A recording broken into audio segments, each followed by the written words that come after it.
గురుగారు, ఈ కలియుగ కాల ప్రమాణం 4,32,000 సంవత్సరాలని ఎవరు నిర్ణయించారు? దీనికి ఆధారం ఏమిటి?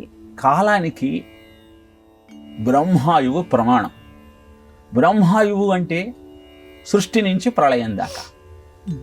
ఈ సృష్టి నుంచి ప్రళయం దాకా కాలాన్ని ఎలా లెక్కించాలి అంటే, కలియుగాన్ని ఆధారంగా చేసుకొని కలియుగానికి 4,32,000 సంవత్సరాలు అయితే, ద్వాపర యుగానికి కలియుగానికి 2 రెట్లు అంటే 8,64,000 సంవత్సరాలు.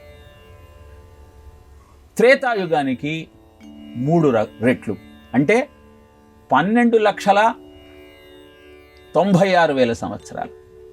కృతయుగానికి 4 రెట్లు 17,28,000 సంవత్సరాలు.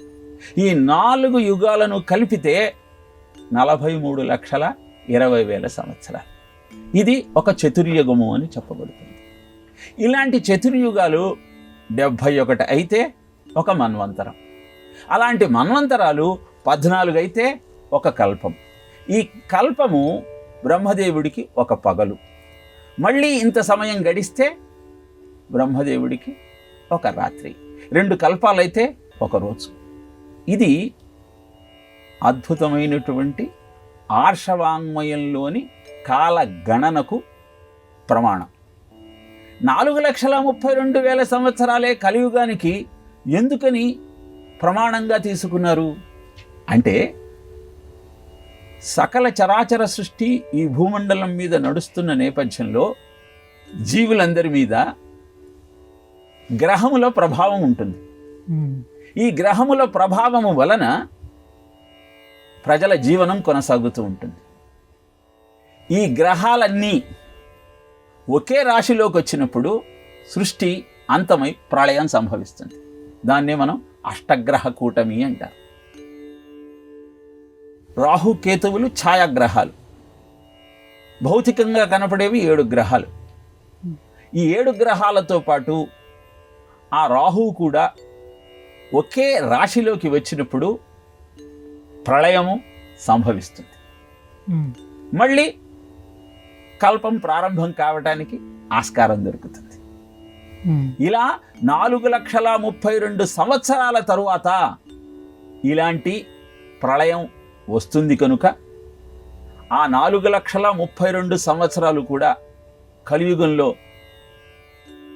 దురుక్తే కలిమాధత్తే పరుషమైన వాక్యాలతో పరస్పరం హింసించుకుంటూ గడుపుతారు కనుక వారి ఆయు ప్రమాణం తగ్గుతుంది. కృతయుగంలో ధర్మం 4 పాదాలు ఉంటుంది కనుక వాళ్ళ ఆయు ప్రమాణం పెరుగుతుంది. అందుకే 17,28,000 సంవత్సరాలు కృతయుగంలో కాల ప్రమాణం అయితే, ధర్మము ఒంటి పాదం మీద నడిచేటువంటి కలియుగంలో అది కేవలం 4,32,000 సంవత్సరాలకు మాత్రమే పరిగణింపబడి, దాన్ని ప్రమాణంగా తీసుకుంటూ ద్వాపర త్రేత కృతయుగాల యొక్క కాల ప్రమాణాన్ని నిర్ణయిస్తూ ఈ సకల చరాచర సృష్టి కూడా ఆ పరమాత్మ యొక్క ఆజ్ఞ మేరకు నడుస్తోంది అని శ్రీ మహావిష్ణురాజ్ఞయా ప్రవర్తమానస్య అద్య బ్రహ్మణ ద్వితీయ పరార్థే శ్వేతవరాహ కల్పే వైవస్వత మన్వంతరే అంటూ ప్రతినిత్యం మనం సంకల్పం చెప్పుకుంటాం.